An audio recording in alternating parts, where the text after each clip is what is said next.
Royal Highnesses, distinguished and honored guests, it gives me great pleasure here today to talk to you about the future, your future. Now, after such a great introduction, I can't wait to hear the speaker myself.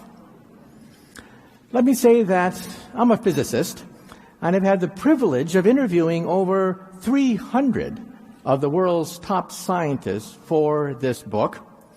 So let me quote from that great physicist, Niels Bohr. Niels Bohr once said, quote, "Prediction is awfully hard to do, especially if it's about the future." Let me also quote from that other great scientist, Woody Allen.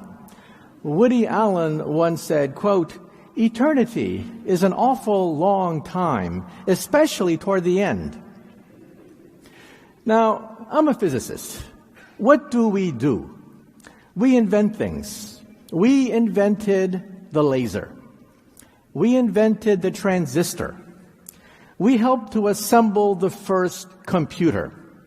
We constructed the internet. We also wrote the World Wide Web. And along the way, we also invented television. We invented radio, X-ray machines. We invented most of what you see in a hospital. Also, we helped to create the space program. We created the GPS satellites. We created weather satellites. And now we are inventing the future. So, in my last book, Physics of the Impossible, I even go farther into the future, not 5, 10, 20 years, but 1,000 years into the future, when we might even have time travel, perhaps starships, perhaps even teleportation. But today, I want to talk about your life. What will your life look like in 5, 10 years? And then Ray Kurzweil will talk about even the bigger picture. So some people say, you cannot predict the future. You can't even predict the past. Nobody predicted the crash of 2008. Well, that's not quite true. You see, what is the origin of wealth? Where does prosperity and wealth come from? Ultimately, it comes from science. But science comes in waves. One invention, the steam invention, creates a cascade of secondary invention which creates wealth, fantastic wealth. And wealth often creates a bubble, a huge bubble. And when it pops, you get a depression. So before talking about the future, let's talk about the past. Around 1800, we physicists worked out the thermodynamics of steam engines. From that, we could compute how much energy it would take to create a locomotive. That created textile mills. That created factories, railroads, tremendous wealth that we had never seen before. For the first time in history, there was a bubble, a huge bubble that formed on the London Stock Exchange, and the bubble was unsustainable, and it popped in 1850. In fact, the crisis of 1850 was so great that it even gave birth to a philosophy called Marxism. We physicists are restless too. 80 years later, we pioneered the next great invention, electricity, magnetism, the internal combustion engine. And that created a second bubble, a tremendous bubble on the American Stock Exchange in utility stocks and automobile stocks. The bubble was unsustainable, and it popped in 1929. 80 years. 80 years later, we physicists created the next set of wealth. Lasers, computers, transistors, the internet. And it created a bubble, a huge bubble. And the bubble in the United States was in real estate. And it popped in 2008. And even as we speak in this room, this month, there's a bubble in Europe that probably will also pop. And that bubble was created to maintain the Mediterranean lifestyle. Well, that is also unsustainable, and it will pop sometime this year. So the question that we physicists are asking, and this is the question: what is the fourth wave? The first wave was steam power. The second wave was electricity. The third wave was high tech. The fourth wave, we're not sure. But we think it's going to be a combination. Hold on a second. We think it's going to be a combination of biotechnology, artificial intelligence, and nanotechnology. So let's say a few things about information. And Ray Kurzweil will amplify this in his lecture.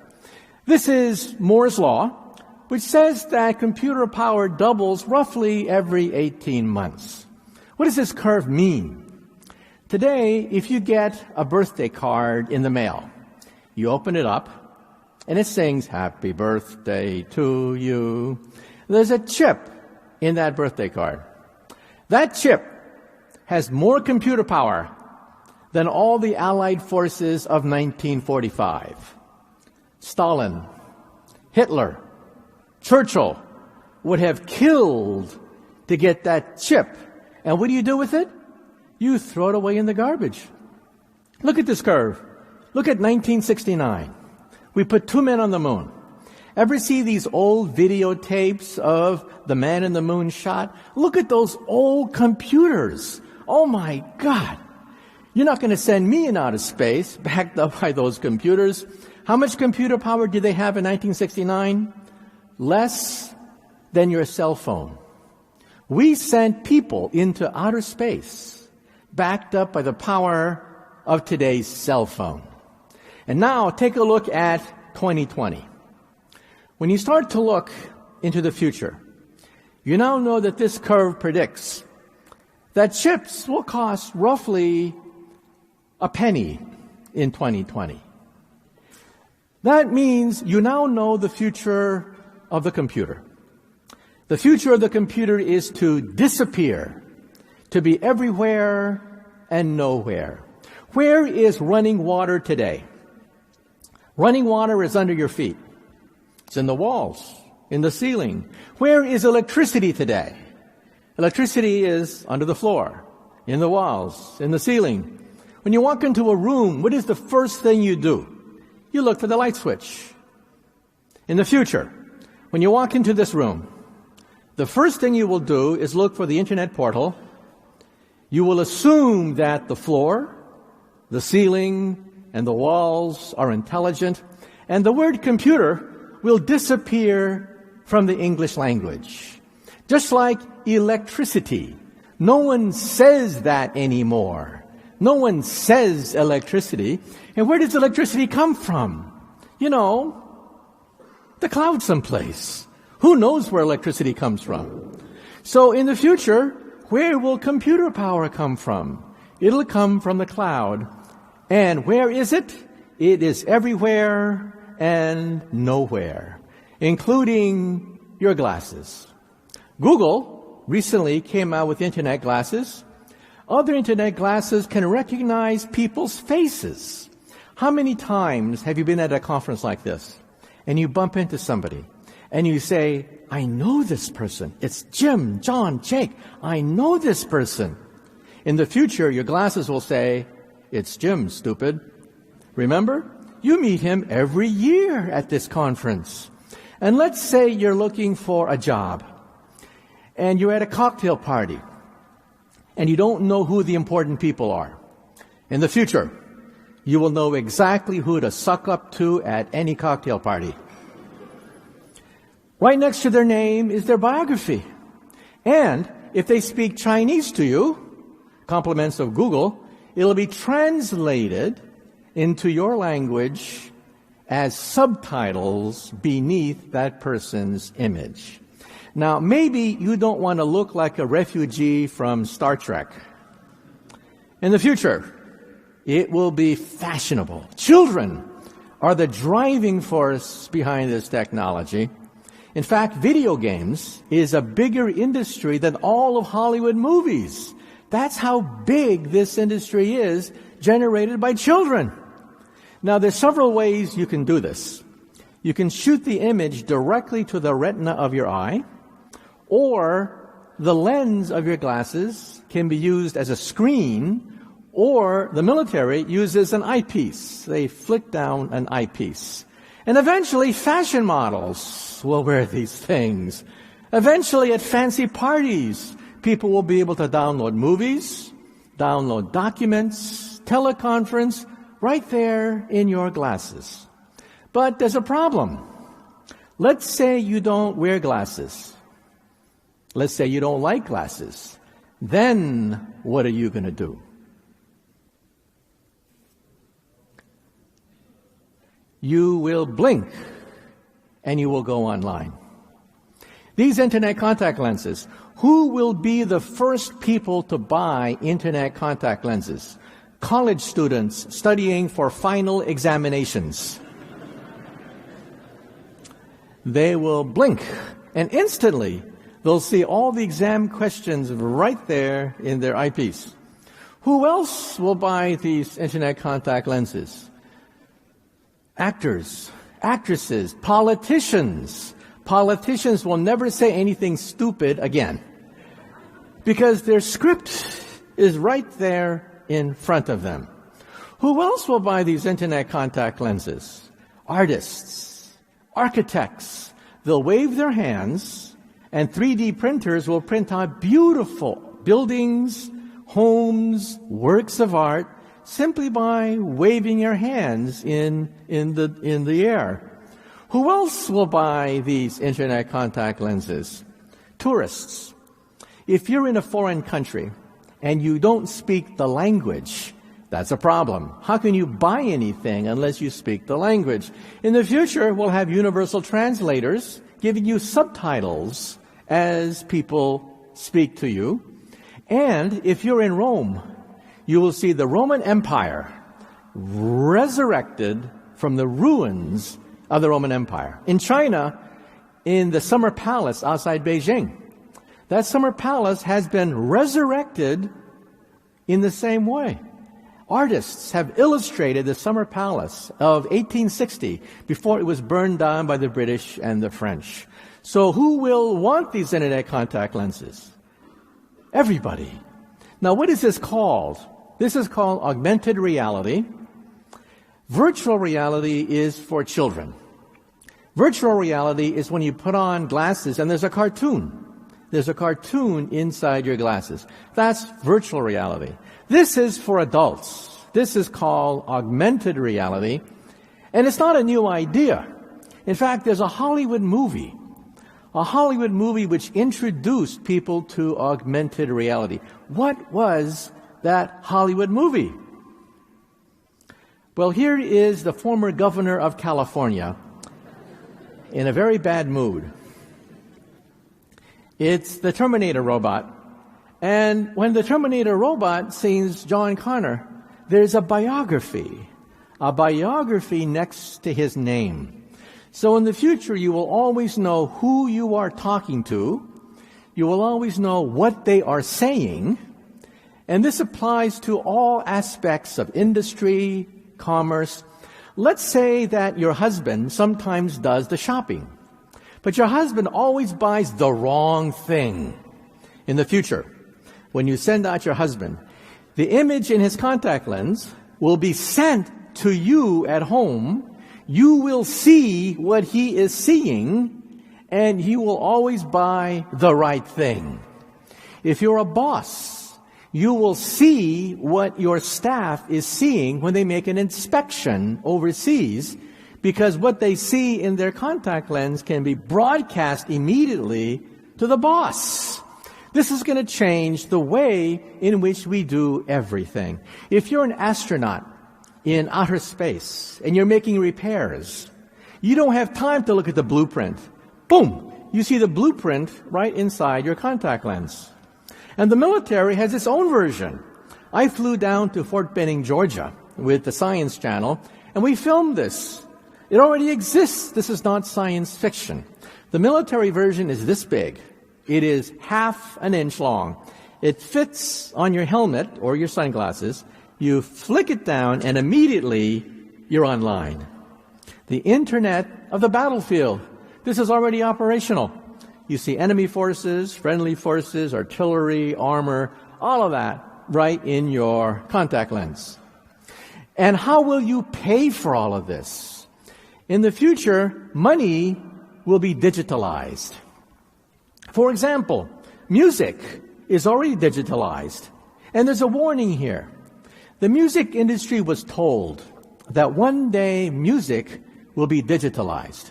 And the music industry said, ha! People will always buy music the old-fashioned way. They will always go to the store and buy a disc. They will always buy a stereo of some sort. Wrong. You know who controls the music industry today? It's amazing. The company which controls the music industry today is Apple Computer. Apple Computer controls the music industry. That's what happens if you ignore technology. So in the future, when you want to buy something, you simply point and click. Point and click. In Japan, you can already do this. You can go to department stores in Japan, point and click, and it could be your wristwatch. It could be your jewelry. Whatever. You point and click. Money becomes digitalized in the future. And this is what your cell phone looks like in the future. Today, if you try to type a message on your cell phone and you have fat fingers, sorry about that. You can't type on a cell phone.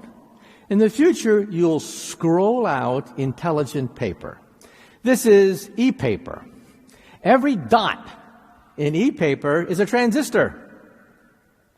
You can scroll out as much paper as you want from your cell phone to create a screen, a keyboard, or anything you want. And this is the future of your living room. We can create yards of intelligent paper. And this is the future of wallpaper. Because remember, chips cost a penny in about 10 years' time. Now today, if your wallpaper is old, discolored, ugly, what do? You suffer. What can you do? Your wallpaper. In the future, you talk to your wallpaper and say, mirror, mirror on the wall, please change color right now. Here's your wallet of the future. Screens are flexible and they move. They move. Here, what newspapers might be like in the future. And this is your living room. This is your living room of the future, surrounded 360 degrees, and this is called the cave. The cave is when you have four walls surrounding you, and I took a film crew from the Science Channel. We flew to the University of Maryland. They actually have a cave. 4 screens show images of dinosaurs. They put me in the middle, and I was in the middle of a dinosaur fight, with dinosaurs coming at me in all directions. In the future, at a football game, you will see yourself right in the middle of a football game, because you'll be surrounded by this technology. This dog over here, by the way, is a virtual dog. It plays with your children, runs, barks, plays with your children. However, it doesn't exist. It is a virtual dog. In fact, this is creating a problem for the English language. We have a contradiction in terms as chips go into toys, as toys become more intelligent. That contradiction in terms is smart Barbie dolls. That's a contradiction in terms. Another contradiction in terms is Microsoft works. That is also a contradiction in terms. And in the future, if you are a college student on Friday night and you have no date, you're lonely, it's Friday night, what are you going to do? You're going to go to the wall screen and say, mirror, mirror on the wall. Who's available tonight? Boom! Your wall screen sets you up because it knows the kind of person you like. And then you see a movie like Casablanca with Humphrey Bogart. But then you say to the mirror, mirror, mirror on the wall.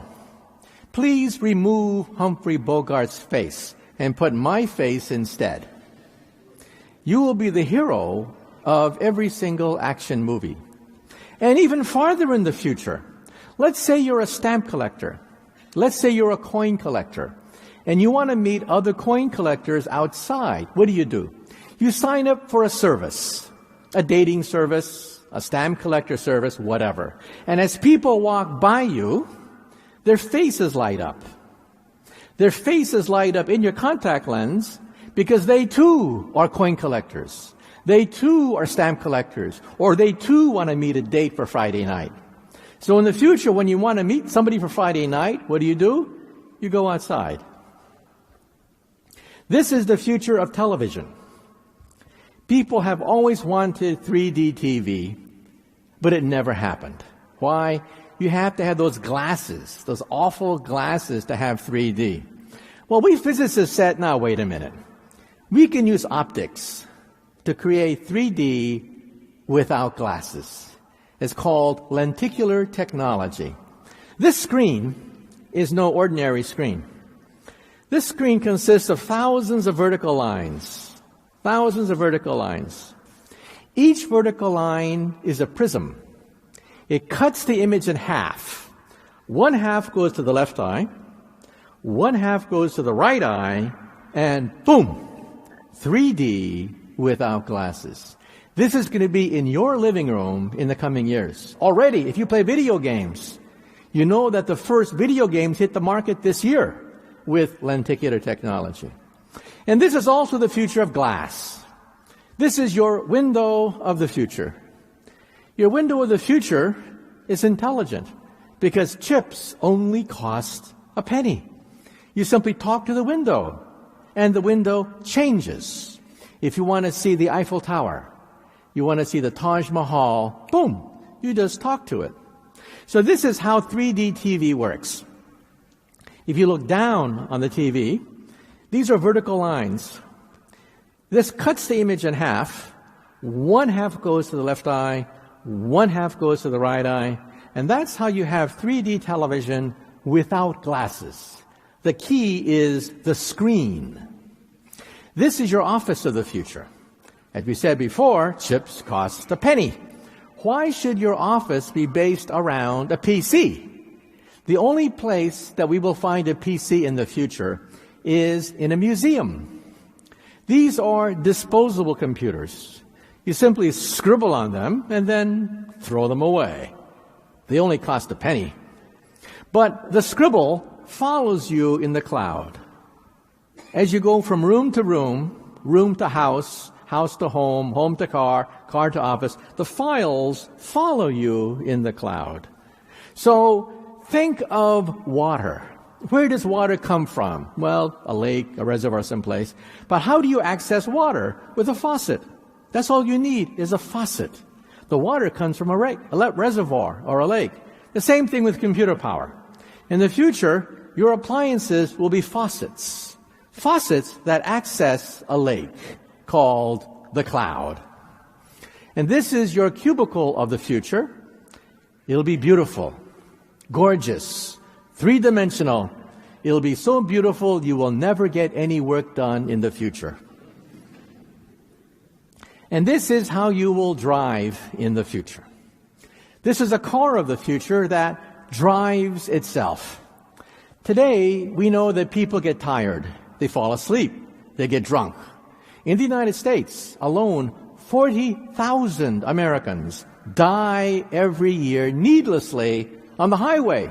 What we need are cars that use GPS that drive themselves.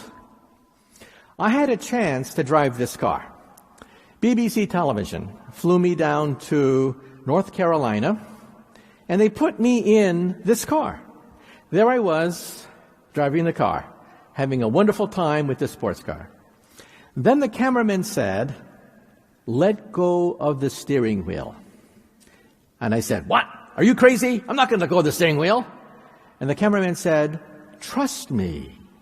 Let go of the steering wheel." So I closed my eyes, and I went like this, and the car drove itself. Now, after today's talk, let's do a science experiment. Get in your car and go like this and see how far you get driving your car. But that is how you will drive your car in the future. GPS is good for about 6 inches, roughly 6 inches. That's the air. There are radar in the fenders. And these cars have been tested. In fact, the Pentagon even had a contest with these cars. These cars are safer than human cars because humans get distracted. Humans fall asleep. These cars do not. And as I mentioned, 40,000 people die needlessly. So in the future, the words traffic accident, traffic jam will disappear from the language. Computers, no one will say the word computer anymore. No one will say the words traffic accident anymore. Then how will you buy things in the future? Today, if you go to a dress store and you see the perfect dress, right color, right shape, right design, everything's perfect, but wrong size. What happens today? No sale. In the future, you whip out your credit card. Your credit card has your precise three-dimensional measurements. You send it to the factory punches it out, and boom, the next day you get it in the mail. Everything will fit in the future. This is called mass customization, not mass production. In fact, Henry Ford of Ford Motors was the one who popularized mass production. Henry Ford was famous for saying, quote, "The American people can have any color car they want as long as it's black." In the future, you'll have anything you want in any color, any shape, any size because of mass customization. And this is how you will pay for things. When you go to a store today, you don't really know how much things cost. Supply and demand, yeah, that's nice. It's a theory. The theory says that when supply equals demand, that's the cost. That's what things cost. But even Adam Smith said this is imperfect. People don't really know what something really costs. And in the future, we will have something called perfect capitalism, not imperfect capitalism.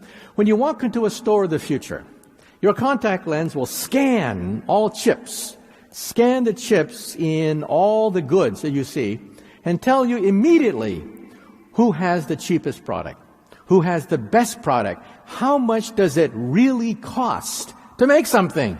So the advantage shifts to the consumer. The consumer knows everything about anything simply by looking at their contact lens, scanning all the chips, because chips cost less than the barcode, and finding out what things really cost.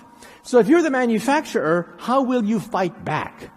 You will fight back because of data mining, targeted marketing, positioning, and branding. So if you're a company owner, knowing that the consumer knows everything, the consumer knows that your product is not the best product, your product is not the cheapest, how will you fight back? Advertising, branding, positioning, data mining, targeted marketing. That's how the producer will fight back in the future. And of course, service, courtesy, that one-to-one human interaction could seal the deal. That's also going to be even more important in the high-tech age. So remember, in high-tech age, you have to have high touch as well as high-tech. So now let's talk about an even bigger revolution, bigger than anything we've talked about. We talked about music. Music is digitalized. Money is being digitalized now. The next industry to be digitalized is medicine. This is going to change everything. And as David Baltimore once said, Nobel laureate, all medicine, he said, will be reduced to computer science. So let's talk about medicine. How small can you make a chip? We can make a chip so small, you could put it inside an aspirin pill with a TV camera and a magnet. You swallow it, and it goes down taking motion pictures of your insides. Because we all know what middle-aged men fear the most. Middle-aged men fear the C word, colonoscopy. And this gives new meaning for the expression Intel inside. In the future, Intel will always be inside. And let's talk about cancer. Believe it or not, we can now attack cancer cell by cell.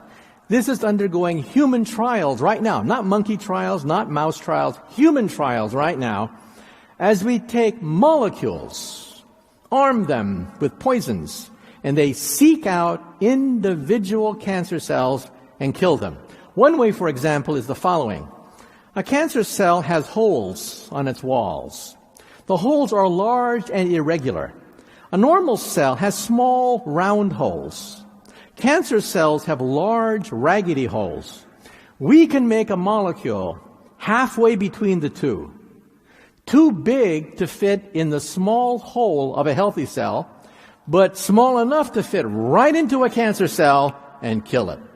That's one of several mechanisms we have of killing cancer cells one by one. And in the next slide, you will see the miracle weapon that will reduce the word tumor and kick it out of the English language. The next device will conquer cancer because of prevention. Watch. It is your toilet. In the future, your toilet will tell you that you eat too much sugar, too much salt in your diet. Isn't the future wonderful? Even your toilet will tell you that you eat too much. But in this toilet, there's a chip. This chip has all the power of Silicon Valley. These chips are so tiny, they capture DNA. That's how small they are. They can capture DNA fragments from cancer cells, identify cancer, and tell you that you will have cancer in 10 years' time. Steve Jobs, the founder of Apple Computer, died of pancreatic cancer. All the doctors say it's aggressive, incurable, unstoppable, kills you in 3 to 4 years. But the genes for pancreatic cancer were sequenced just a few months ago. We found out that that is actually wrong. The cancer which killed the founder of Apple Computer is a slow-growing cancer. 20 years for it to form a tumor which kills you. But only in the last 3 years do you feel it. You don't feel anything for 17 years, but it's growing inside your body. So in some sense, Steve Jobs died too early. Because with these DNA chips, we can detect cancer years before it forms. So in the future, your toilet will say, you have cancer. Do something. You have 20 years. And in the future, by the way, we can also make mirrors in your bathroom. Bathroom mirrors with DNA chips. This already exists. You blow in it. And when you blow on it, it detects the moisture and calculates if you have a mutated P53 gene implicated in 50% of all common cancers. Your bathroom mirror will tell you if you have lung cancer. The word tumor could disappear from the English language. And MRI scans are like the tricorder of Star Trek. But MRI scans are huge. MRI scans are huge, gigantic. Why? Why do MRI scans have to be so huge? And the reason is the magnetic field has to be uniform. These are called Helmholtz coils. They have to be extremely uniform. But we can use computers to compensate for a weak, irregular magnetic field. In Germany, 2 physicists invented the world's smallest MRI machine, fully operational, and it's the size of a briefcase. Scientific American interviewed these German physicists, and they said, how small can you make an MRI machine? And the answer is this big. You will have in your cell phone more computer power than a modern university hospital today. And you will have it very soon The power of an MRI scan inside your cell phone according to the laws of physics. And what will we do with this information? We will scan your DNA. Today it costs $1,000 to have every single gene in your body listed. This is an owner's manual for your body. Your laptop, your PC, they all have an owner's manual. Everything you have has an owner's manual except for one thing. You have no owner's manual. You will have that owner's manual. And what will we do with it? We will grow organs of the body as they wear out. This is an ear. It's made out of plastic. It's biodegradable. You take cells from your own ear, stick it inside, they proliferate, forming a perfect ear, then the plastic dissolves. This is bone on the left. We can now create almost unlimited quantities of bone. This is cartilage on the right. Ears, noses on the right. And this is the first bladder. An entire bladder grown from your own cells. We can grow heart valves, blood vessels, bone, skin, cartilage, noses, ears with today's technology. And in 5 years' time, we hope to grow the first liver. So in the States, I always say, for you alcoholics in the audience, take heart. We will grow new livers of the body. So, as I tell my American audiences, drink up. And even the brain, we're now beginning to crudely image the brain as it thinks. This is the brain on the left as it tells the truth. Not much happens. But when you tell a lie, your brain lights up like a Christmas tree when you tell a lie. Because you have to know the truth, you have to create the lie, and you have to calculate the consistency of the lie with all the previous lies you've been telling all these years. That's a lot of brain power. And we can now hook up at Brown University a stroke victim who is paralyzed. We put a chip right here at the sensory motor cortex, stick it to a computer, and this person who is paralyzed can now play video games, surf the web, write email, answer email, do crossword puzzles, and he is paralyzed. And here's my colleague, Stephen Hawking. He can only blink. That's all he can do. So scientists hooked up a single-channel EEG sensor on his right frame of his glasses. Look at his glasses. There's a single-channel EEG sensor, picks up brain waves, and allows him to communicate with the outside world. And then, of course, the aging process is the big one. Is it possible that we can stop the aging process? Well, at the present time, probably not. But in the future, there's a definite possibility because we now know what aging is. We didn't even know what aging was a few decades ago. Aging is, in one word, error. Information error. The buildup of error. The accumulated errors in our genes, in cellular debris, all that error makes cells work slower. They get sluggish. That's why skin cells start to sag. That's why muscle loses tone. That's why bone becomes brittle, because error buildup. But we can now accentuate error correction mechanism. The body has its own error correction mechanism. For example, I didn't know this till I interviewed quite a few biologists. Did you know that some animals never die?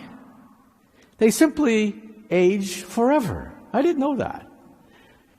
The animals which don't age are alligators, crocodiles, some sea turtles, and the female flounder. They never get old.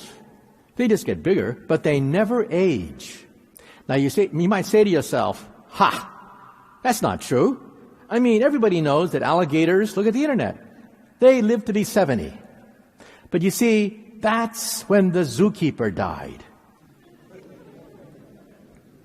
No one has ever seen an alligator age. They simply get bigger. Now, in the forest, the swamp, they do die. Disease, predators, accidents, starvation, yeah, they die. But in the zoos, they don't die. And take a look at our chimpanzee, our closest evolutionary neighbor. We are 98.5% equivalent to a chimpanzee, but we live twice as long. And we are smarter than a chimpanzee, but only a handful of genes separate us. Now, before I give the microphone to Ray, let me just make one last parting comment. When I was a child growing up, I had a childhood hero, and that was Albert Einstein. And my favorite Einstein story is this. When Einstein was an old man, he was tired of giving the same talk over and over again. So one day his chauffeur came up to him, and he said, "Professor, I'm really a part-time actor.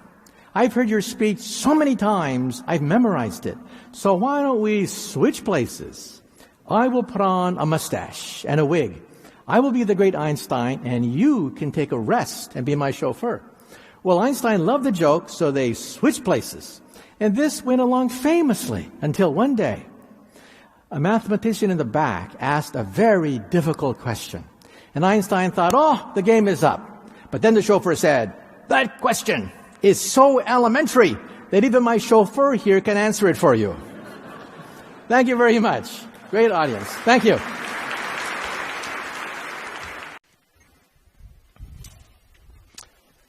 Your Royal Highnesses, honored guests, it's a pleasure and an honor to be here. I've been enjoying your Abu Dhabi hospitality, and we did a little sightseeing today. We saw the Grand Mosque, which is quite magnificent. And I've been learning a lot about your country and city. I think Abu Dhabi is making the right kinds of investments. I'll talk a little bit about what those are. But I'd like to expand on Dr. Kaku's presentation. I think it's a very good introduction. We should talk together more often because I'd like to give you a broader perspective.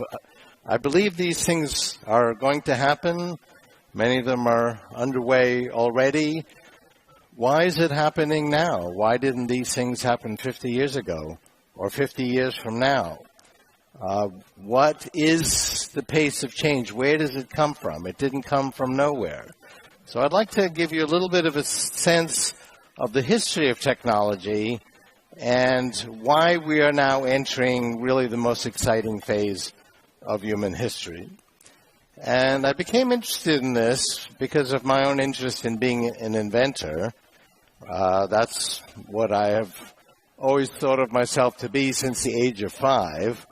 I remember my parents gave me lots of enrichment toys, things like erector sets, lots of toys with lots of little parts. And I assembled all my parts in different rows, and I had lots of different things I could put together. And then I went through the neighborhood and brought back radios and bicycles and took them apart.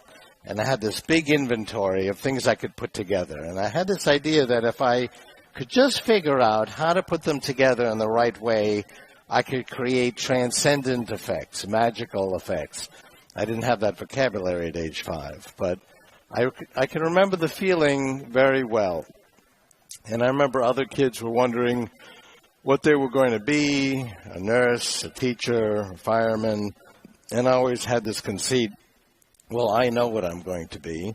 And I've kept that interest for over half a century. But I discovered 30 years ago that the key to being successful as an inventor was timing. And it turns out timing is important in everything in life.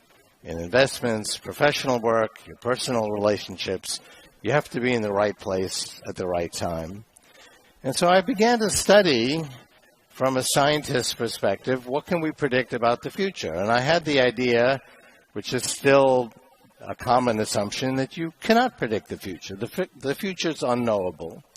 But I thought maybe if I studied it, gathered a lot of information, I could make some reliable predictions that would help me to make sure my inventions made sense, not for the world I saw in front of me, but the world that would exist 2, 3, 4, 5 years from now when the project's finished. And that will be a very different world. I mean, think back now, 3-4 years ago, people didn't use social networks. Look at how influential they are today. Wikis like Wikipedia, blogs. 10 years ago, most people didn't use search engines. That sounds like ancient history. That wasn't so long ago. The world changes very, very quickly. And if your project's going to take a while, it has to make sense for that future world. So I gathered a lot of data, and I made a very surprising discovery.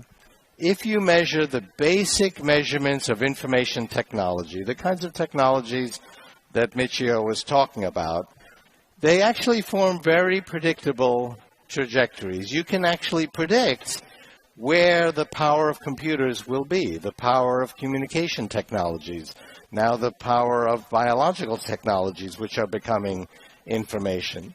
And that was really very surprising. And not only is it predictable, but what's predictable is that it grows in an exponential manner.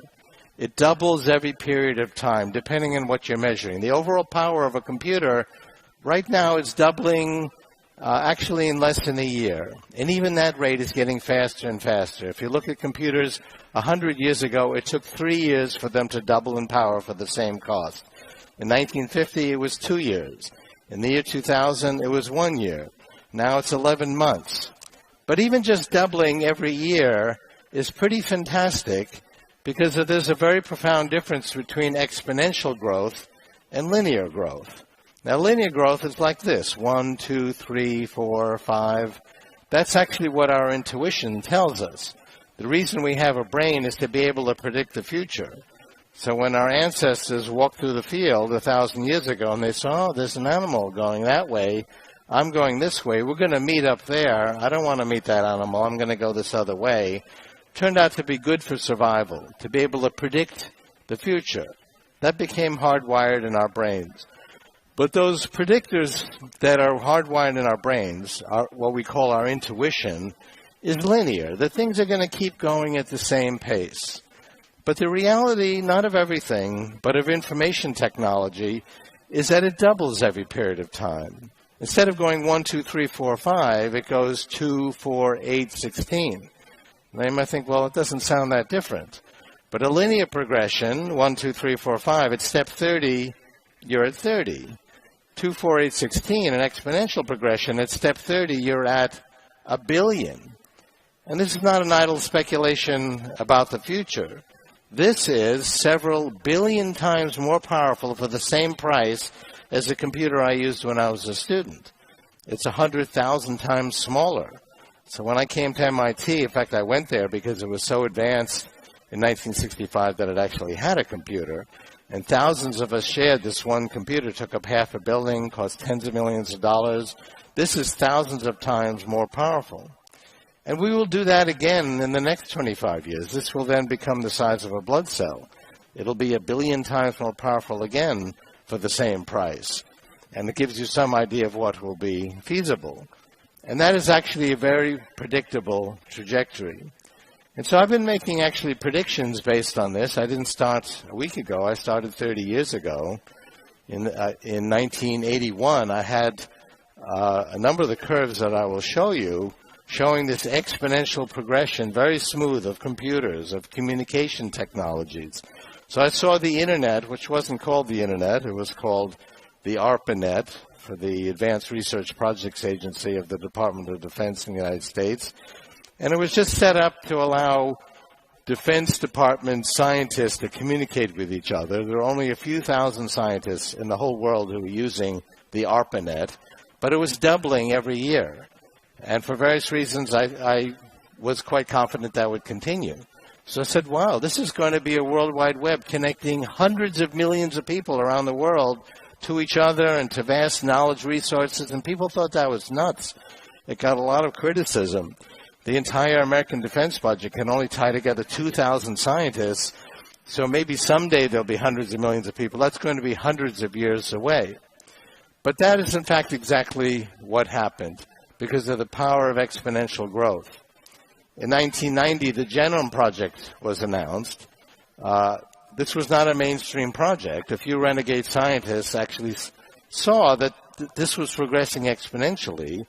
I agreed with them, and we all felt that it would take 15 years. But mainstream scientists said there's no way you're going to sequence the whole human genome in only 15 years, because in 1989 we only collected 1/10,000th of the genome. This is going to take centuries. Halfway through the project, the skeptics were still going strong because only 1% of the human genome had been sequenced. So they're saying, okay, 7 years, 1%, it's going to take 700 years, just like we said. My reaction was, no, we're almost done. Once you get to 1% in an exponential progression, that's only 7 doublings from 100%. 1% a year later would be 2%, and 4, 8, 16, 32, 64. 7 years later it should be finished. And that's exactly what happened. And as a result, health and medicine is now an information technology, as Dr. Kaku talked about, and I'll talk more about that. And this exponential pace of information technology is fueling an acceleration. It's making things go faster and faster, particularly the impact of technology on our lives. The very first invention in human history was a communication technology. It was called spoken language. We could actually tell stories to each other. That took hundreds of thousands of years to evolve. The second invention was written language, so we could actually write down and record our message and actually write down human knowledge. That took tens of thousands of years to evolve. Then we invented the printing press. That took 400 years to reach a mass audience around the world. The telephone reached a quarter of the U.S. population and a very good portion of the rest of the world in 50 years. The cell phone reached a quarter of the worldwide population in 7 years. Today, there are more cell phones than people in the world. Social networks, wikis, blogs, search engines, the personal computer, those reached a quarter of the population in 3 years. So there's a continual acceleration. Things are getting faster and faster because of this exponential growth. So I'd like to show you just a few examples of this. I have now a team of 10 people that gathers data in different areas of information technology. We have hundreds of these graphs. I'll show you just a few examples of just how amazingly predictable this is, even though you would think that it would be very unpredictable.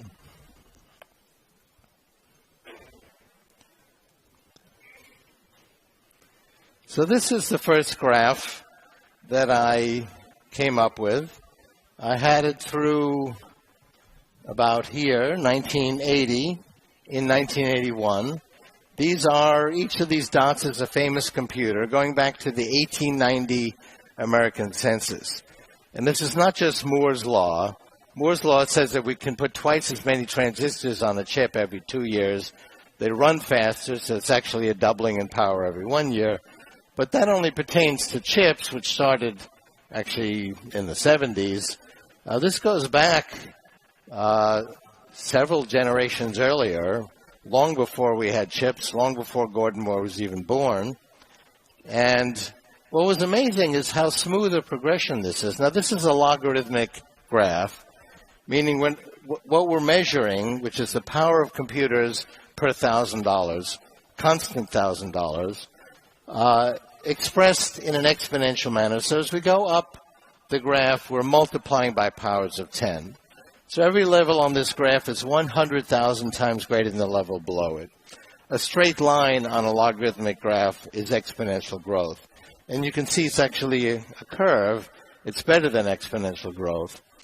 So it looks like a modest little curve, but this actually represents trillions-fold improvement in the amount of computation you can get for the same cost.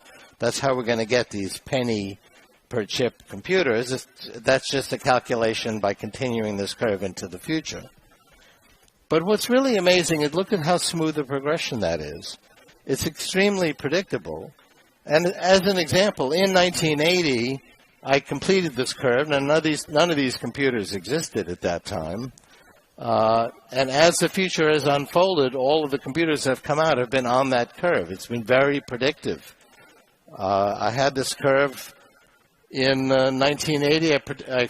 I extended it to 2050. We're now at 2012. And it continues to be very predictable. But it's quite revolutionary. This is a several billion-fold increase in the power of computers since I was a student. And it's going to give us billions more capability in computers and every other example of information technology as we go forward. So I don't want to dwell on these examples of electronics, but this is the cost of a transistor. When I was a high school student, I would hang out in New York City. I would go to the surplus electronics shops. They're actually still there. And I'd buy something this big, which was a telephone relay, that could switch one bit of information. It cost $50. Then I was excited in 1968 I could buy a transistor, which was much smaller and faster, for only $1 that did the same thing. Today you can get billions of them for $1, and they're faster again. The cost of a transistor cycle has been a very smooth exponential down, being basically half as expensive every year. That's a 50% deflation rate. This is true of every form of information technology. You want to buy 1 million instructions of computation. You want to send 1 million bits wirelessly. You want to send 1 million bits on the internet. You want to sequence 1 million base pairs of DNA. It will cost you half as much today as it did a year ago, a quarter as much as it did 2 years ago, 1,000th as much as it did 10 years ago. That's actually deflation, and that's actually what's holding inflation in check. Economists actually worry about deflation. In the worldwide depression we had in the 1930s, we had massive deflation. And the concern is, if you can get the same stuff now for half the price of what it cost you last year, okay, you will buy more. That's an economic rule that comes out of the price supply curve. But you're not going to double your consumption because you only need so much. So maybe you increase your consumption 50%. Therefore, the size of the economy is actually going to shrink as measured in constant currency. But that's actually not what we see. I mean, here's bits of memory shipped, but I could show you 50 other graphs like this. We actually more than double our consumption every year. And in fact, the total amount of currency consumed by information technology has increased 18% per year, every year for the last 50 years, despite the fact you can get twice as much of it each year for the same cost. And the reason for that is as price performance reaches certain levels, whole new applications explode. I mean, why didn't search engines take off 20 years ago? Just because nobody thought of it? Nobody thought it was important? The price performance didn't exist. As price performance becomes feasible, things like iPhones suddenly explode, or digital music, or any of the other applications once they become cost effective. And this is actually what's fueling economic growth around the world. So Time magazine had a cover story on this idea. They said, hey, we want you to put this particular computer that we covered in the magazine a few weeks ago on the graph. I said, well, it may not be on the curve. It's not going to be above the curve, but it might be below, because sometimes computers come out that are below industry standard, and then they don't survive in the marketplace. But indeed, it's the last point there. It's right on the curve. This is a curve that I fashioned, extended 30 years ago. It remains remarkably predictable. This here is the number of bits we move around wirelessly in the world. So a century ago, there was Morse code over AM radio. Today, it's 4G networks. And this is a logarithmic scale. Every level on this graph is 1,000 times greater than the level below it. And again, you might think that this would be very erratic, because if you read the headlines, you know, multi-billion-dollar telecommunication company goes bankrupt, new auction of spectrum space, one country accuses another of dumping products. You would think that given the unpredictability of human behavior, that this would be very erratic. It's amazing how smooth these curves are. The internet data traffic, this basically shows a doubling every year the number of bits we move around on the internet. Here's that graph that I had in the 1980s. I had the first few points here. This was called the ARPANET. So I predicted it out and said this is going to be a World Wide Web of hundreds of millions of people by the late 1990s. And that's exactly what happened. This is the same data, but this is not a logarithmic scale. This is a linear scale. And this is actually how we experience the world. So to the casual observer, it looked like the World Wide Web just came out of nowhere. But you could actually see it coming. And this is actually the main advice. I do some mentoring now of young companies, and we actually have those companies, okay, write down in your business what are the parameters that affect your business. Like right now I have a company that does e-books, and so we're concerned about the resolution of displays and the power of mobile computing and telecommunications. So we will actually write down what those technologies will be like 1 year from now, 2 years from now, 3 years from now. And even though I've been doing this for 30 years, I'm surprised. Wow, telecommunications is going to be that different in 2 years? You really have to actually write it down and compute it in order to really anticipate it, because a lot of business plans that I read assume that the future, 3 years from now, 5 years from now, it's going to be just like today. Maybe cell phones will be a little smaller. But people, we just don't have the imagination unless we take this discipline. But these trajectories are very predictable.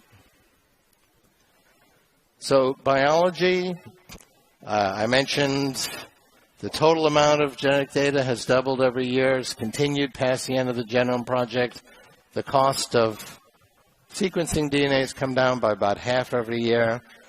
And basically, we are learning the software of life. And that's not a metaphor. It's not an abstraction. There are literally little software programs running in our body, 23,000 of them. They're called genes. And we actually have the technologies now to change them. How long do you go without updating the software on your phone? This is probably updating its software right now as I speak. But I'm walking around with outdated software that evolved thousands of years ago. For example, I have one gene, and I bet you have it too, called the fat insulin receptor gene. Basically says, hold on to every calorie because the next hunting season may not work out so well. And that was a very good idea 1,000 years ago. You worked all day to get a few calories. There were no refrigerators, so you consumed your prey, and then it stored it in the fat cells of your body. And that was a good idea then. I would like to tell my fat insulin receptor gene now, you don't need to do that anymore. I'm confident the next hunting season will be good in the supermarket. And so that was actually tried near where I work in the Boston area, the Joslin Diabetes Center. They turned off that gene. We have technologies that can turn genes off, like RNA interference. So they turned off that gene, and these animals ate a lot. They ate ravenously, all they wanted, and they remained slim. And it was not a fake slimness. They didn't get diabetes. They didn't get heart disease. They lived 20% longer. They got the benefits of caloric restriction while doing the opposite. And they're working with a drug company to bring that to the human market. There are genes we've identified that are needed for cancer to progress or heart disease. There are genes we'd like to add, and we have techniques to do that. For example, I'm working on a project where we take cells out of the body, lung cells, scrape them out of the throat. These are in patients who have a disease caused by a missing gene. Now, most people here have that gene, but if you're missing that gene, you will get a fatal disease called pulmonary hypertension, where the life expectancy from diagnosis is about 1 year. And really, all they're missing is this one gene. So we take one of their cells in a petri dish and add that gene, inspect in a special microscope that it got done correctly. Then we replicate it millions-fold. So now we have millions of cells with the patient's own DNA, but with the gene they're missing, inject it back in the body, goes through the body, ends up back in the lungs, and this has actually cured this fatal disease, and it's undergoing successful human trials. These are just a few of the hundreds of examples where we're basically reprogramming our biology. My father had a heart attack, 1961. It damaged his heart, so he could hardly walk. In fact, 50% of all heart attack survivors have a damaged heart. It's called heart failure, low ejection fraction. And the heart does not fix itself. Today, you can actually get these stem cell therapies and have that fixed by rejuvenating the heart with your own heart cells that have been programmed to basically rejuvenate the heart. And we're going to be, as Dr. Kaku mentioned, growing new organs. There's no longer a problem with embryonic stem cells because we can take our own skin cells and create the equivalent of an embryonic stem cell by adding 4 genes. They're called induced pluripotent cells. And the ethicists who are opposed to embryonic stem cell research because it involves embryos support this type of work because there's no embryos. And if you need a new kidney or a new liver, you'd like it to have your own DNA. So these are just a few of the ways in which we're treating health and medicine as an information technology. And the significance of that now that it's an information technology, it's going to progress in this exponential manner. These technologies are getting twice as powerful every year. That was not the case using the old method, which is really hit or miss, just accidentally finding things that work. So if I want to send you a music album, a few years ago I would send you a package and you get a box and you'd unwrap it and there was a music album. Today I can send you an email attachment with a link or with files to download, and I can send you music as an email. If I wanted to send you a book a few years ago, I'd send you a package. Today I can send you an email attachment. I can send you a movie as an email attachment. Well, now I can send you a violin as an email attachment if you have the three-dimensional printer, and this is not a future technology. This exists today. This is a real violin that was printed out on a three-dimensional printer. This was on the cover of a recent issue of The Economist magazine, and professional violinists have played it, and it plays quite well.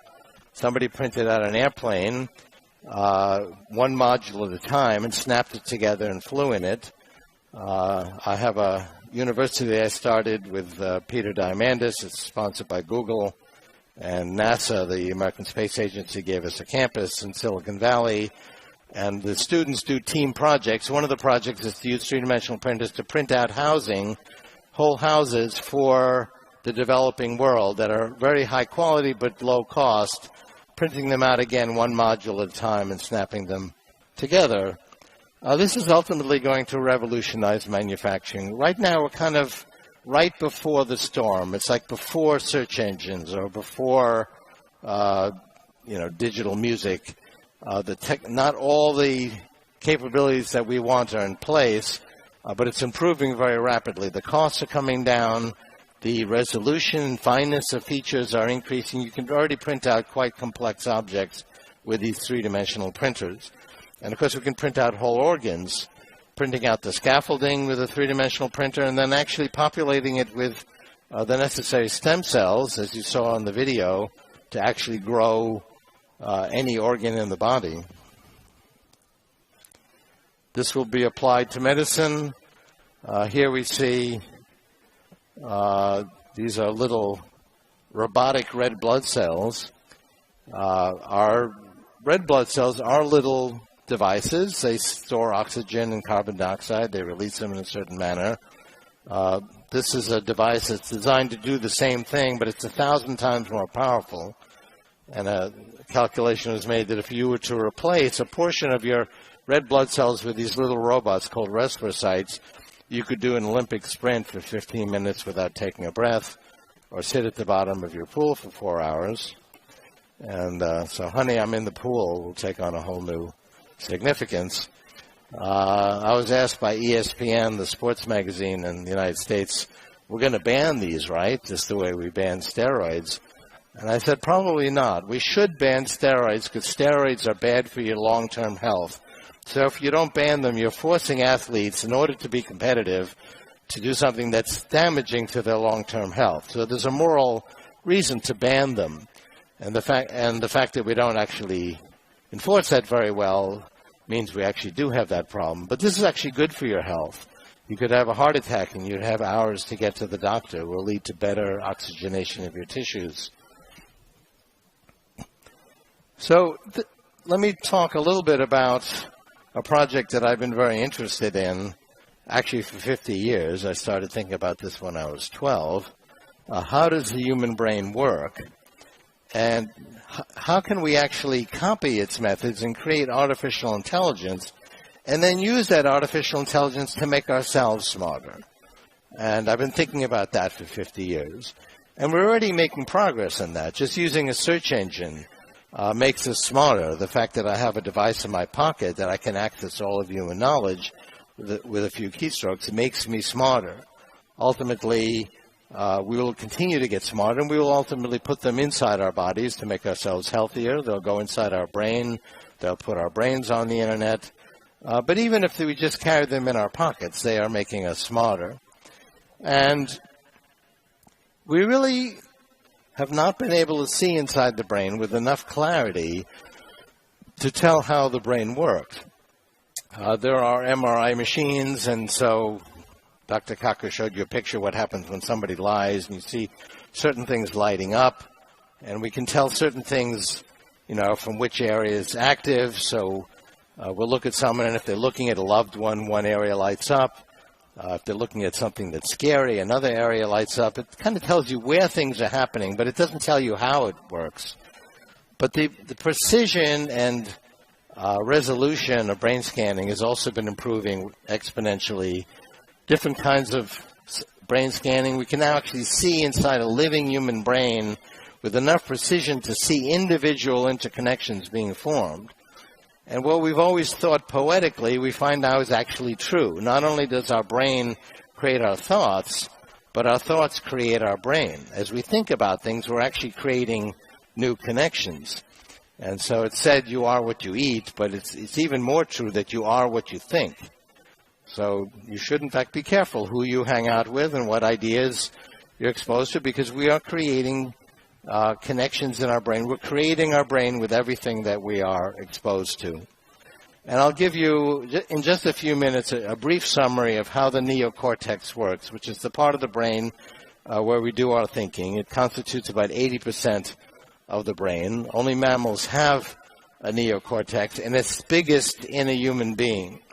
Our primate cousins, like chimpanzees and monkeys, have a neocortex too. It's almost as big as humans. It doesn't have this big forehead with this frontal cortex. It gives us more neocortex. That was enough for us to create science and art and literature and all the technology, all the grand creations of humankind. And the neocortex basically is a pattern recognizer. It recognizes patterns. And so consider, for example, that letter there. That's the letter A, and has a little crossbar in it. So I've got 300 million pattern recognizers, and most of them are trained to recognize certain patterns. At a very low level, they're recognizing very simple patterns. So I've got a bunch that are just trained to recognize crossbars, like the crossbar in that capital A.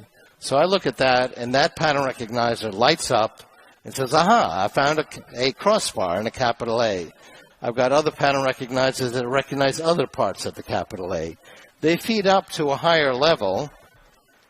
See, I'll show you that.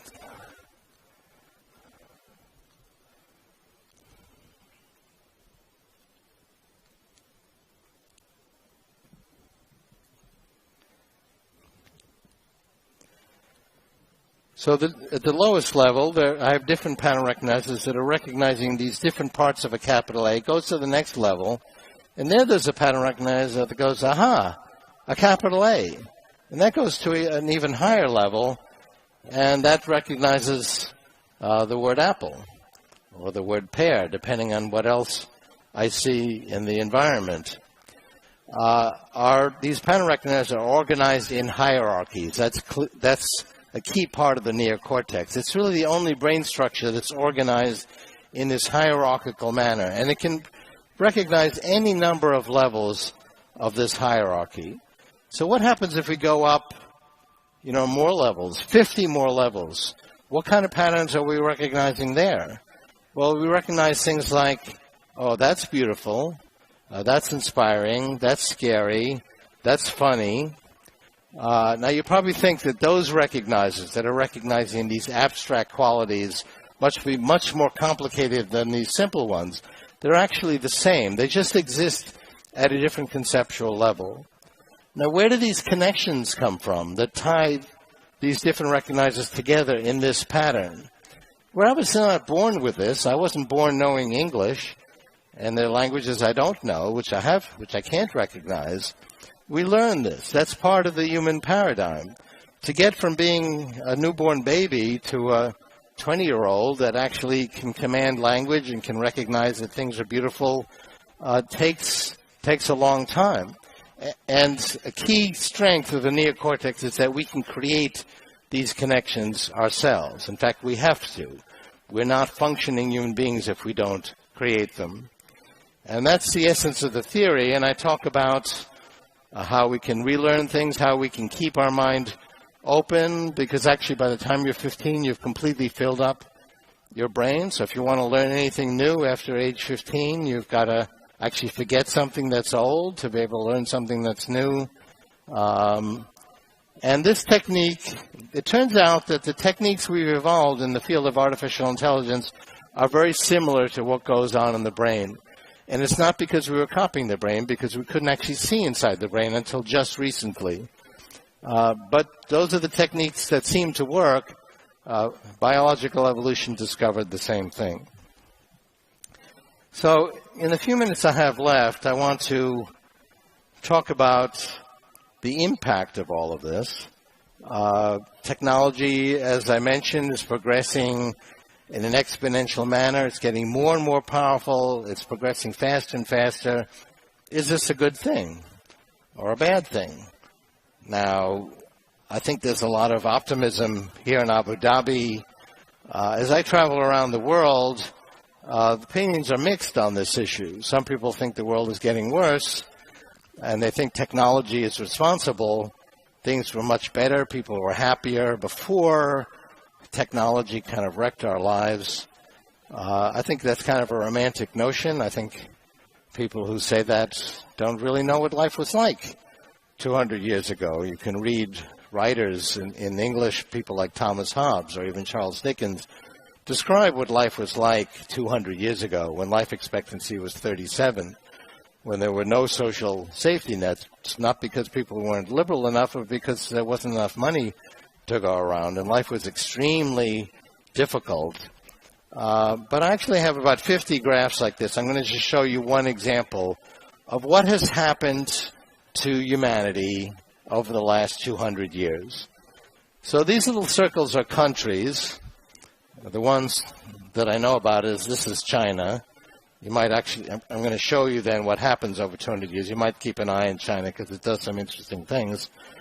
And we're going to look at these countries on two dimensions, health and wealth. So wealth is income per person, and this is measured in American dollars today. So actually 2009 American dollars. So the income per person on average was in the hundreds of dollars. People were quite poor in general. There is a range. There were wealthy countries and less wealthy countries. There's an income disparity, but nobody was very wealthy at that time. On the y-axis, its health is measured in life expectancy. So most people lived into their 20s or 30s. The worldwide average was 37 in 1800. So what happened over 200 years? So this is the beginning of the Industrial Revolution. Machines were being introduced. It started in the English textile industry in Britain. Other countries started experimenting. As we get to the 20th century, the 1900s, you'll see a wind that carries all these countries towards the upper right-hand part of the graph, towards greater wealth and greater health. And at the end of this process, there's still a disparity between the wealthiest countries and the less wealthy. But the countries that are worst off are much better off than the countries that were best off at the beginning of this process. And it's not the end of the process. In fact, it's speeding up. As these technologies continue to grow exponentially, this is going to continue to move towards greater health and greater wealth. We see the same thing in education. We are destroying jobs at the bottom of the skill ladder and creating new jobs at the top of the skill ladder. And the new jobs have to do with creating knowledge and creating information. They require more education. They pay 10 times as much in constant currency as the jobs that are being eliminated. And we're investing more in education. That's certainly true here in Abu Dhabi. If you look at American statistics, we're spending 10 times as much per child in constant dollars on K through 12 as we did 100 years ago. In 1870, there were 50,000 college students in the United States. Today, there's over 10 million. And if we look at worldwide education, the number of years of schooling that an average child receives, okay, this is the developed world and this is the developing world. There's a gap, but they're both moving in the right direction. We've tripled the amount of education a child gets in the developing world. We've doubled it in the developed world over the last 50 years, and that's continuing to move in this direction. So all these different measures of considerations that are associated with human happiness, education, health, wealth, are moving in the right direction because of this progression in information technology. And in my view, it's going to get faster and faster because of the exponential growth of these technologies. Sometimes people say, well, if people are going to live longer, we're going to run out of resources. We actually have plenty of resources if we can untap their power with the same technologies. They're going to extend human longevity. Larry Page, the co-founder of Google, and I did a study for the National Academy of Engineering in the United States on energy. We analyzed different energies. So this is energy methods. This is just one example of solar. The cost per watt is coming down very quickly because we're applying nanotechnology to solar power. The total amount of solar power is doubling every 2 years. It's now actually only 7 doublings from meeting 100% of the world's energy needs. But this is just one example. There are new energy technologies that use fossil fuels that can extract it inexpensively and with no environmental impact. There's many different ways in which we can harness energy, and we actually have thousands of times more energy than we need to meet all of our needs with these new technologies. The same thing is true of water, new food production techniques, housing, using things like putting houses together using three-dimensional printing. We'll have plenty of resources for an expanded population. So this is the progress we made in life expectancy. It was actually less than 20 thousands of years ago. We've quadrupled life expectancy in the last 1,000 years. We've doubled it in the last 200 years.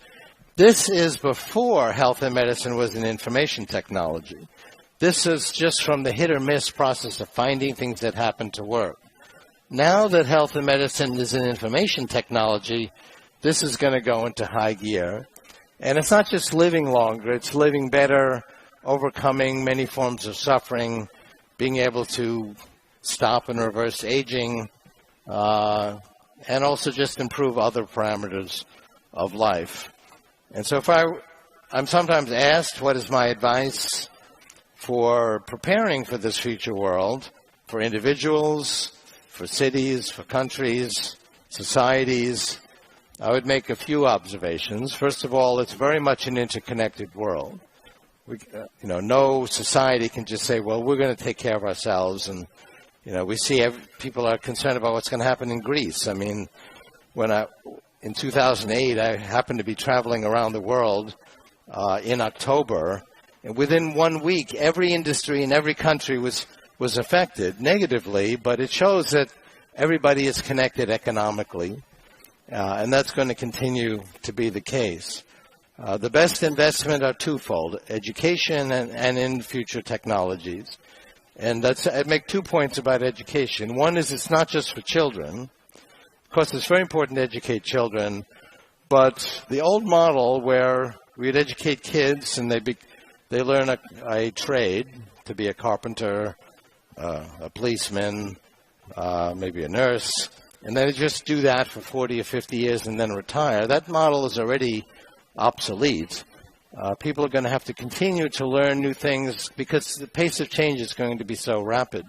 So education needs to be a lifelong pursuit. And the best way to learn is to actually learn from doing. The old model of education, where we just sort of stuff facts into kids' minds, is also obsolete because we carry the facts in our pockets. What children and adults need to learn is, how do you find the right information? How do you apply that information? How do you actually solve problems in the real world using all the information that's available? How do you create new information? And the best way to learn that is to actually try to do it. I mentioned Singularity University, which I started, is backed by Google and NASA. And the main philosophy we have is that the students actually do projects. They take on big problems, like solving the water problem for the world, or disease, or housing. And the goal is, in fact, for these projects to continue long after the students have left the university. The goal is to actually positively affect 1 billion people within 10 years. And the idea is then to apply these exponentially growing information technologies to solving these problems. Now, many of these projects are, in fact, underway and are doing very well, like applying three-dimensional printing to developing housing for the developing world and other important areas. So some of these projects really will succeed in helping these grand challenges of humanity. Others may not succeed in that, but they'll learn something anyway. If I think about what I've learned in my life, some of my projects have been successful, others have not been so successful. I've learned from all of them. And in fact, that's where I've learned what I know today, is from actually trying to do things in the real world. And there's a version of that that can be brought into education at every level, including elementary school and certainly college level. We see college kids starting great companies like Google or Facebook. And I think the tools of creativity are now in everybody's hands.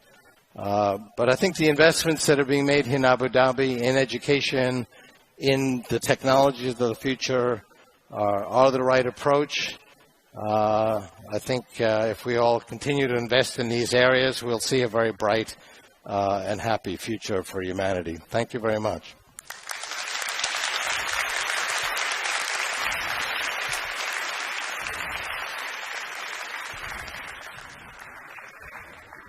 كل الشكر والتقدير للسيد راي كورزويل. You can have a seat, please. We'd like to welcome again on stage Dr. Michio. والآن ندعو المتحدثين لاستقبال أسئلتكم. يرجى تدوين أسئلتكم على البطاقات الموجودة على مقاعدكم وتسليمها إلى المنظمين. For our English-speaking audience, please write down your questions on the cards provided on your seats and give them to our volunteers around this stage.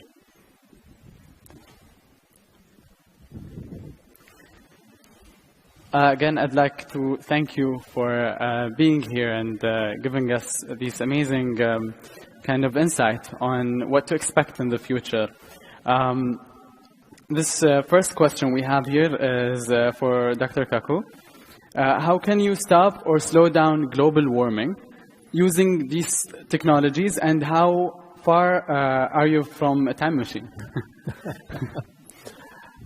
Okay, well, global warming, I don't think can be easily reversed. We've tried to look at carbon sequestration. Some people have talked about shooting missiles into the clouds to darken the atmosphere. Personally, I think it's going to be difficult. We have to change the way we produce energy on the planet Earth. Now, solar power is dropping in price, as Ray mentioned. I think in 5-10 years, it could be very competitive. Right now, solar power is more expensive than fossil fuels. But I think in the next 10 years, there will be chaos in the energy market. Now, beyond that, beyond 10 years, we have a non-polluting source of energy, which is fusion power. The French and the European Union are investing 10 billion euros creating the ITER fusion reactor, which uses the power of the sun, fusion from the sun, hydrogen fusion. The basic ingredient is seawater. Seawater has hydrogen, and you can burn the seawater to create electricity. However, maybe 10 years, 2019, it is supposed to become operational. To make it commercial, take another 10 years. So minimum of 20 years before we have fusion nuclear power plants. But that is non-polluting, no carbon dioxide being created. It's unlimited. That is, we use seawater as the basic fuel. The problem is it doesn't exist yet. So it's a dream. But if the French and the European Union dream pays off, we could have almost unlimited energy almost for free. And that would then cure the global warming problem.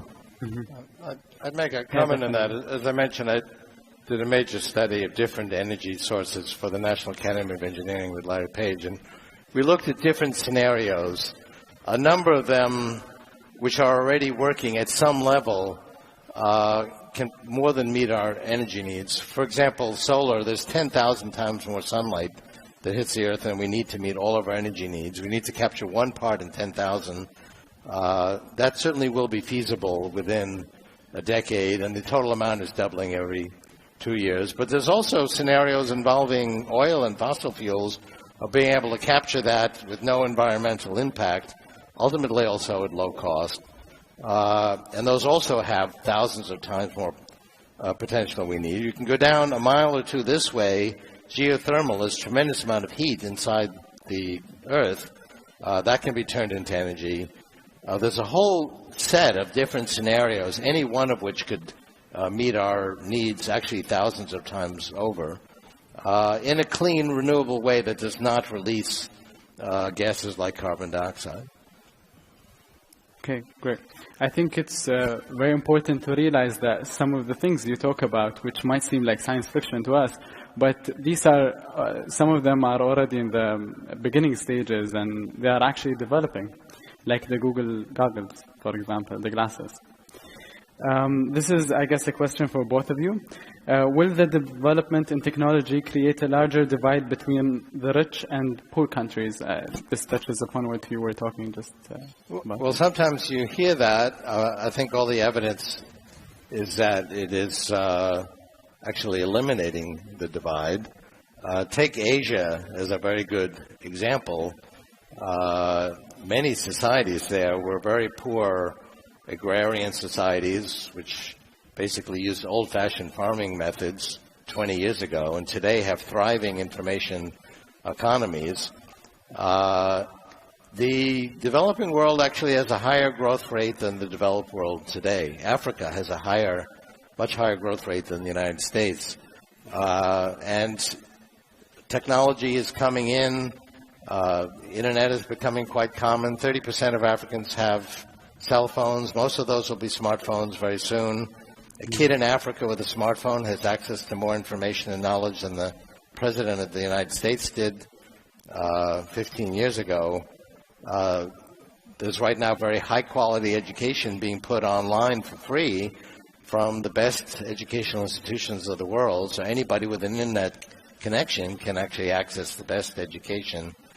So I think there's tremendous potential ultimately to overcome the have-not divide. And if you look at the economic statistics, that is happening. It doesn't happen overnight, and at any one point in time, there is a divide. If you looked at my education graph, the amount of education we're giving children is increasing everywhere in the world, but there is a divide. And the divide stays there, but both developed and developing nations are moving in the right direction. Also, developing nations can literally leapfrog into the future. It took decades to wire America and wire Europe. Today, we don't have to wire these cities. We can simply go wireless. Plus, the European cities and the American cities have an aging infrastructure. The subway system in New York City, where I live, is 100 years old. In London, it's even older than that. Beijing has a brand new subway system, leapfrogging over the European and the American nations. So the advantage there is clear. However, I think there's also a warning there. The world economy is making a slow but historic transition from commodity capitalism to intellectual capitalism. Those nations that are stuck in certain commodities like food could see their wealth gradually disappear.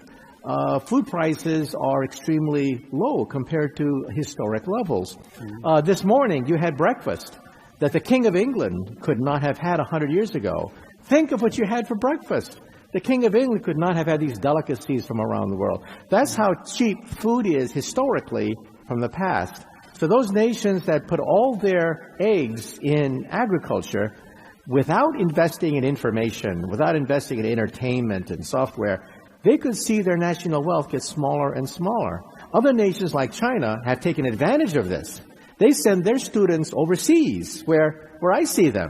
The Cuspia program in China takes the top scientists, the cream of the cream of the cream of the cream, and they send them to the United States. I'm part of the Cuspia program, and I see these physicists go back to China to create a laser industry, a microelectronics industry, a biotech industry from nothing. From nothing.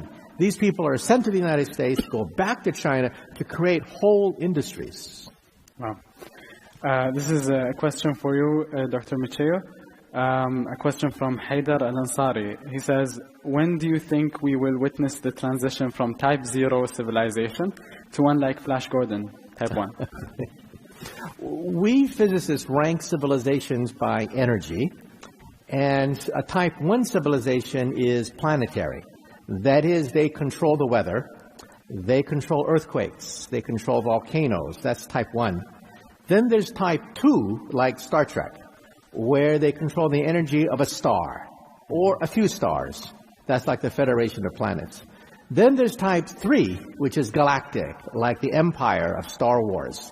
So on that scale, what are we? Do we play with the weather? Do we play with stars? Or do we play with galaxies? We are type 0. We get our energy from dead plants. However, you get a calculator, and you calculate at what point will we use up all the energy that comes from the sun. It's a very simple calculation. It's about 100 years. And you can see the beginnings of a type 1 civilization every time you open the newspaper. The birth pangs of type 1. A type 1 language is being created. The two major languages on the internet are English and Mandarin. A type 1 sports with soccer and football and the Olympics. A type 1 economy with NAFTA, the European Union. A type 1 youth culture with rock and roll. A type 1 high culture with Chanel and Louis Vuitton. And so we're seeing the beginning of a planetary civilization, and local cultures will exist simultaneously. We will be bilingual. We will have the local culture, and we will have the planetary culture, and we will go back and forth between the local culture and the planetary culture. But we're about 100 years from being a fully type 1 civilization. Okay, you got your answer then. This is a question to Mr. Ray, and I guess both of you can chip in. Do you think that the word culture will disappear, given that technology will dissolve geographical boundaries? Well, I think, and actually building on what Michio just said, we see a world culture emerging, which has as its input all of the different cultures of the world.